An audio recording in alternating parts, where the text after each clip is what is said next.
Ça n'a pas été évident, en fait, c'est pas quelque chose, c'est une question que je me suis posée un moment, je reculais un peu, parce que j'avais pas encore toute l'ampleur du personnage. C'est à la fois le genre de sujet que tout le monde connaît, et que je pensais connaître, et où on se dit, mais finalement, pourquoi?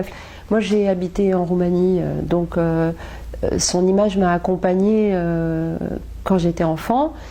Et bon, ça n'aurait pas été une raison non plus, mais tout d'un coup, je me suis rendu compte que son parcours et toute cette histoire, plus le sujet de la Roumanie et du bloc de l'Est les 10 dernières années, étaient vraiment d'abord dans mes obsessions du corps, du devenir du corps féminin, des régimes libéraux communistes par rapport au corps.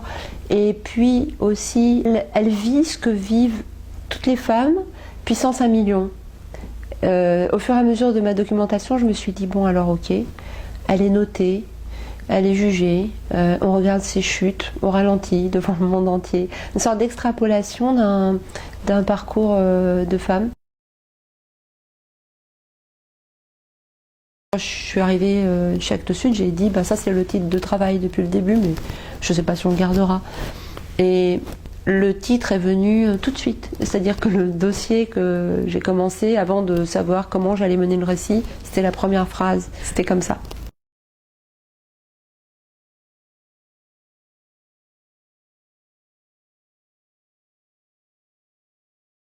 Ce qui m'intéressait aussi, c'était de mettre à mal ce mythe selon lequel le sport fait par les communistes aurait été terrible par rapport au sport occidental, libéral et tout ça. Et finalement, ce qui est très clair, c'est que une fois qu'il s'agit de gagner, et surtout à travers l'arme qu'étaient ces petites filles, c'était les mêmes méthodes partout. Quand les Américains ont compris la folie que c'était d'avoir une équipe comme ça, ils ont fait venir l'entraîneur et ils sont devenus champions 4 ans après. Et moi, ça m'intéressait vraiment de montrer un corps de petites filles et puis d'adolescentes, de jeunes femmes, qui est entre deux systèmes, et c'est la peste et le choléra, quoi.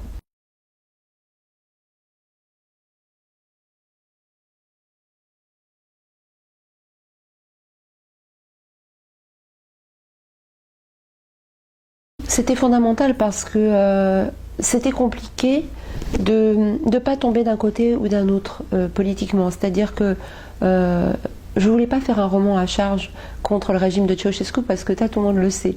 Donc c'est pas la peine d'enfoncer le clou et de redire. Mais ceci dit, moi j'avais envie aussi de montrer que tout est un petit peu plus complexe.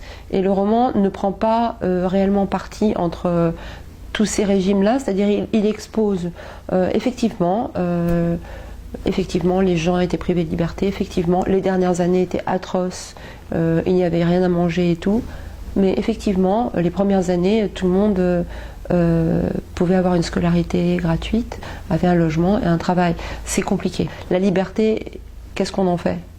C'est aussi une question.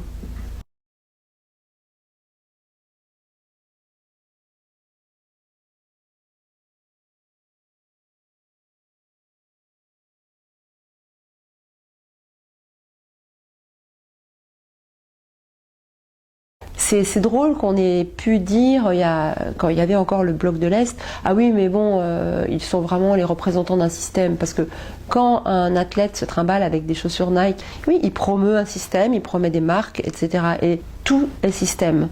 Donc pourquoi on appelle système juste le système communiste? C'est un mystère pour moi, quoi. Comme si le libéralisme était totalement naturel et incontestable. Dans le livre, j'ai pu faire pas mal de parallèles entre les différents systèmes, c'est-à-dire que oui, on sait ici, et on a raison d'en parler, que les régimes comme Ceausescu et la RDA et tout ça ont été des régimes de surveillance où chacun se surveillait avec la Securitate, avec la Stasi, etc.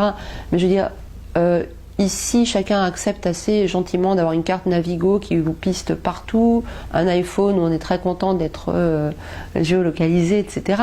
Donc, en comparaison, parfois, moi j'ai l'impression que le régime de Ceausescu était vraiment branquignol, quoi. Enfin, c'est beaucoup plus efficace ici, parce qu'à l'époque c'était juste des humains qui surveillaient des humains, ce qui est horrible. Maintenant, ici on l'accepte, c'est technologique et on trouve rien à redire, quoi.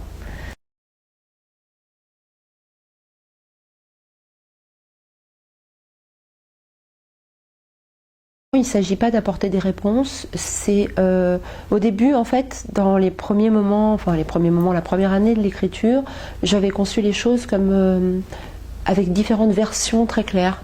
Elles étaient nommées et après je me suis rendu compte que c'était pas la peine de détailler, que c'était très clair qu'il y a plusieurs versions. Moi, j'expose les versions comme autant de possible.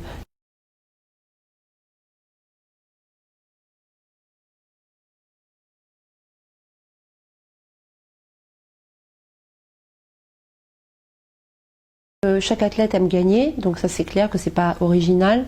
Et là, peut-être que c'était une petite fille et puis une petite jeune fille qui a, qui a enseigné aux petites filles qui l'ont adoré. Enfin, je veux dire, je pense vraiment à l'époque, et puis même encore maintenant d'ailleurs souvent, que c'était chouette de courir vite et d'être puissante. Et pour moi, c'était très important parce que quand j'ai écrit, en fait, j'ai beaucoup lu de thèses sur le genre et le sport et le corps. Et il y avait pas mal d'études hyper intéressantes sur le fait que très tôt, les petites filles restreignent leurs mouvements parce qu'elles ont peur d'être rouges, elles ont peur de suer, elles ont peur de se décoiffer. Et parce qu'on leur enseigne qu'il faut être jolie et bien mise et tout ça. Et que donc, après, c'est vraiment un truc à rattraper. Et j'aimais cette idée d'une gamine qui est complètement dépenaillée et puis et en fait, de fait, qui a une puissance folle physiquement, qui n'est pas juste gracieuse, qui est puissante. Et c'est assez subversif d'imaginer qu'effectivement, elle ne souriait pas, elle disait pas merci non plus d'ailleurs, elle ne s'excusait pas, elle parlait pas d'ailleurs. Et c'est la première fois, alors il y a deux choses qui m'ont beaucoup frappée, c'est que finalement c'est la première fois que les petites filles de l'Ouest ont voulu ressembler à une petite communiste. Je ne vois pas d'autres exemples. À une époque de guerre froide où vraiment c'était tellement négatif. Et là on imagine les petites américaines qui punaisent la photo de Nadia dans leur chambre. Et aussi, ça a effectivement renversé un peu la donne pendant un moment où elle est ce visage, elle est aussi la dernière figure de d'adolescente, parce qu'elle a 13-14 ans, qui est glorifiée dans sa nudité, de son visage nu. Il y a un visage pâle, un visage qui n'est pas souligné, qui n'est pas... Et moi, je trouve ça très bouleversant. C'est l'anti-Britney Spears ou Miley Cyrus, c'est vraiment... Et il y a quelque chose d'extrêmement touchant, parce que on a plus ce genre de visage. Les petites filles sont archi sexualisées, enfin, celles qui sont dans les médias. Et moi, ça me touche beaucoup. Sans doute, ça, en référence à chacune notre propre enfance. Enfin, je veux dire, c'est le dernier moment où on n'est pas à vendre, quoi. Et à partir du moment où elle va être consommable, entre guillemets, c'est le retour de bâton, quoi. C'est la haine. Et pour moi, c'est le sujet aussi, quoi. C'est le passage du corps d'enfant au corps de femme qui est alors lapidé, quoi. En fait, quand j'ai commencé à écrire, enfin, à chercher, à lire de la documentation et tout, une phrase m'a vraiment frappée et qui est un petit peu le résumé du roman. C'était la une de Libé sur les Jeux de Moscou, où elle avait 18 ans, où elle revenait et en fait où elle était splendide, en fait vraiment extraordinaire, et où la une c'était la petite fille s'est muée en femme et la magie est tombée. Et pour moi c'est ça l'histoire, c'est de quelle magie il parlait, quoi.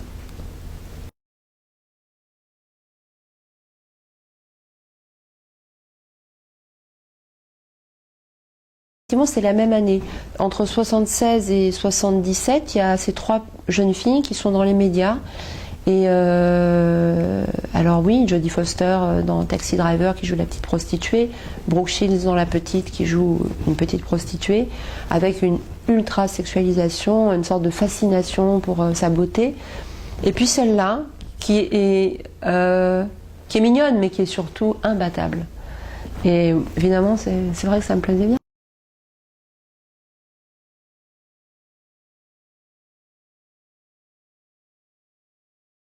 Et elle est gymnaste, donc il y a une sorte d'obligation. D'une certaine façon, effectivement, toutes les femmes sont... on n'appartient pas à un État, elle appartient à un État.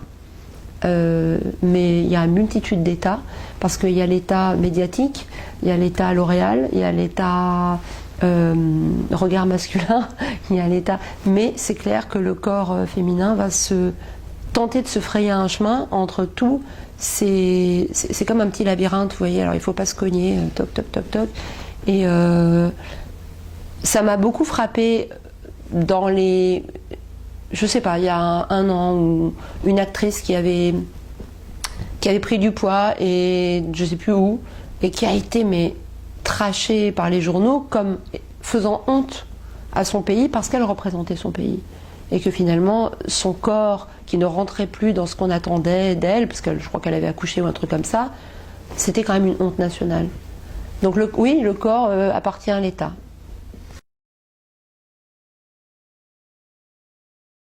Là, c'est les dernières années où, effectivement, là, c'est vraiment ce que j'ai appelé une guerre contre les femmes, puisque sous Ceausescu, il y a eu une politique nataliste folle qui obligeait les femmes à avoir 4 enfants minimum.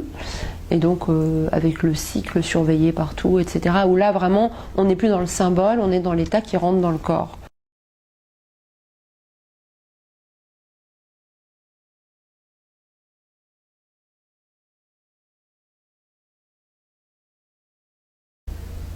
J'y avais pas pensé, mais c'est très vrai. Parce que c'est vrai que je n'avais pas pensé, mais en fait oui, parce que c'est en ça que je disais tout à l'heure qu'elle n'est pas une victime, parce que elle est vraiment menée par un désir qu'elle n'identifie peut-être pas, et qui n'est pas le désir de gagner, c'est pas ça, c'est de parfaire un mouvement qui n'existe pas en fait, de créer quelque chose d'impossible, de tenter quelque chose en fait. Oui, elle est certainement... Moi, ça, en tout cas, c'est vrai que la fascination pour son désir, oui. Et c'est aussi, pour moi, un livre sur l'écriture, en fait, et sur la réécriture.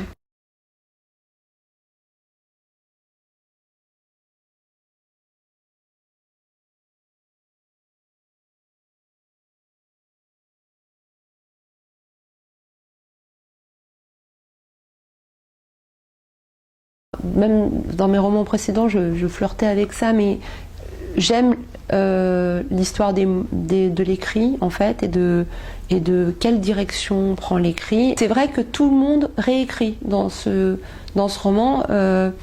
Nadia réécrit un peu trop sa vie, et la narratrice commence à se demander si elle n'est pas en train de se faire mener par le bout du nez, et que finalement elle n'arrive pas à écrire sa biographie comme elle le voudrait. Elle ne sait pas comment faire parce qu'elle sent bien qu'elle n'a pas les bonnes versions. Ceausescu réécrit le communisme. Il y a une réécriture des corps parce que le mouvement réécrit le corps, et l'Ouest réécrit tout le temps l'histoire de l'Europe de l'Est. Et moi-même, bon, je réécris beaucoup. Ça m'est apparu vraiment tard, en fait, que j'étais fascinée par ce qui se réécrivait. C'est vrai que c'était pas au début, je me suis pas dit, voilà, le personnage, le fait d'avoir une construction comme ça, commentée par un dialogue entre la gymnaste et la narratrice, n'est pas quelque chose qui était là au départ.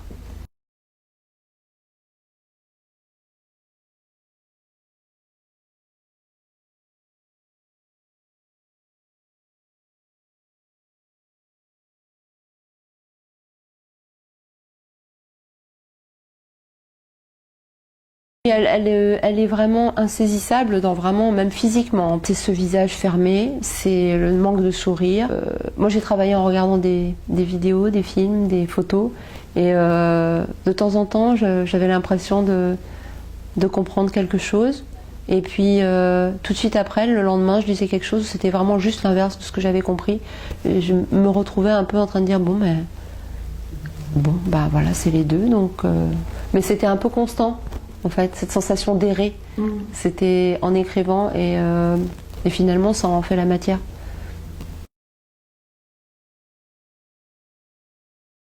Idole pop, parce que quand je prononçais son nom, toutes les femmes me disaient Mais bien sûr, je me souviens très bien, et même quand elle ne voyait pas très bien, elle avait un juste au corps blanc et une queue de cheval ou des couettes. Donc c'est un petit peu comme une image de Warhol, il ne reste que l'essence, c'est-à-dire il ne reste que c'est une mise en scène avec accessoires, comme je dis, avec ce juste au corps blanc et cette petite silhouette toute fine et ses cheveux attachés, sa petite queue de cheval. Et pour moi, oui, elle est devenue pop dans le sens où elle fait incontestablement partie des grandes images, comme le procès de Ceausescu d'ailleurs.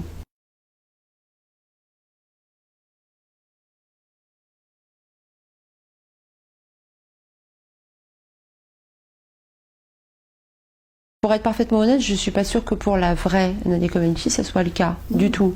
Mais ça fait partie de ce que je poursuis en fait comme projet, c'est-à-dire effectivement ce nulle part. Entre ce qui a été le communisme, ce qui est aujourd'hui la norme libérale, moi je poursuis un nulle part effectivement. Et le nulle part effectivement d'un l'en dehors. Et j'ai été danseuse et l'en dehors, c'est ce qu'on poursuit quand on est danseur. L'en dehors parfait.